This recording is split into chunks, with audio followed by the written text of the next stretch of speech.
The Corinthian Empire made their declaration on every screen across the galaxy. Commander Vector's 3 eyes gleamed with calculated cruelty as he addressed the trillion souls watching across 100 worlds. "Behold the price of human defiance," he announced, his translator converting his chittering speech into 1,000 languages simultaneously. Akim watched from the bridge of the UES Retribution, her knuckles white against the command console. The feed showed 7 million humans, colonists from Mars, Europa, and Titan, lined up in the artificial gravity wells of Corinthian prison ships. Men, women, children. Her brother was among them. "They're actually doing it," whispered Canet from the tactical station beside her. His dark eyes reflected the horror unfolding on screen. "They're broadcasting an execution." The Corinthians had dominated the galactic stage for 3 centuries. Their military was vast, their technology superior, their cruelty legendary. When humanity had refused to surrender their outer colonies, the Empire had responded with overwhelming force. But this was meant to break the human spirit entirely. Vector raised one clawed appendage. "Let this be a lesson to all who—" The transmission cut to static. Across the Sol system, every military vessel, every defense platform, every armed station received the same encrypted message. It contained just 3 words from the Earth Coalition Council: no more restraint. Humanity had been holding back. The galaxy didn't know this.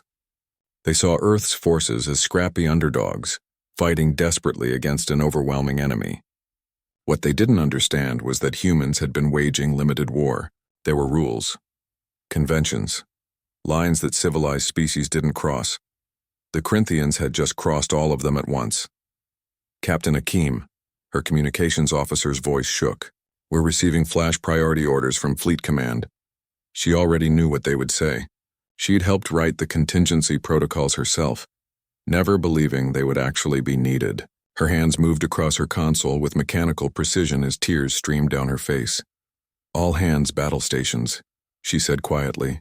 "Arm the Genesis protocols." Canet's head snapped toward her. "Akim, those are— I know what they are." Her voice was ice. "Arm them." The Genesis protocols were Earth's deepest secret. Weapons designed not to disable or destroy but to unmake. Technologies that violated every treaty humanity had signed, every principle they claimed to uphold. Quantum cascade bombs, relativistic kinetic impactors, stellar igniters, nanoswarm plagues designed to break down matter at the molecular level. And worst of all, the Erebus Protocol. 20 minutes after the broadcast ended, the Corinthian home system detected incoming ships. Hundreds of them, dropping out of FTL at the system's edge. Vector smiled aboard his flagship. Let the humans come. Let them dash themselves against Corinthian might. Then the sensors registered what the human ships were doing. They weren't heading for the planets. They weren't even slowing down. Each vessel had accelerated to 0.9 C before translation, speeds that made them barely controllable, suicidally fast. And every single one was pointed at Corinthia Prime. Evasive maneuvers, Vector shrieked, but physics cared nothing for his commands. The first impactor struck the Corinthian moon. At near light speed, the impact didn't just destroy the target. It annihilated it, converting mass directly to energy. The moon became a miniature star for 3 seconds before vaporizing completely. The shockwave tore through the Corinthian defensive fleet like tissue paper. 16 more impactors followed, but that was just the opening move. From lunar orbit around Earth, Akim watched the tactical display with hollow eyes. Canet stood beside her, one hand on her shoulder. Neither spoke as the genocide unfolded. The Erebus Protocol activated across 17 Corinthian worlds simultaneously. Microscopic machines invisible to conventional sensors began their work. They didn't just kill, they erased. Every Corinthian genetic marker, every cell, every trace of DNA was systematically broken down into constituent atoms. Within 6 hours, the Corinthian Empire simply ceased to exist. 3 billion sentience. Gone. The galactic community watched in paralyzed horror as humanity did in less than a day what the Corinthians had spent centuries trying to accomplish: total species elimination. But Earth's forces didn't stop there. Every Corinthian colony, every outpost, every military installation was hit with the same ruthless efficiency that had characterized the initial assault. When it was over, Akim addressed the galaxy herself.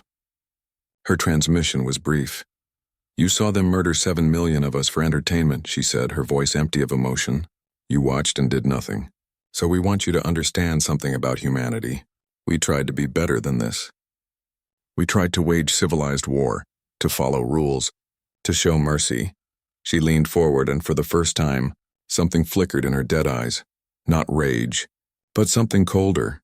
That was us being restrained. That was us being kind. Cross that line again, any of you, and you'll learn what humans are capable of when we stop pretending to be civilized. Canet ended the transmission. In the silence that followed, he finally spoke. "Will we ever forgive ourselves for this?" Akeem stared at the tactical display showing 17 dead worlds.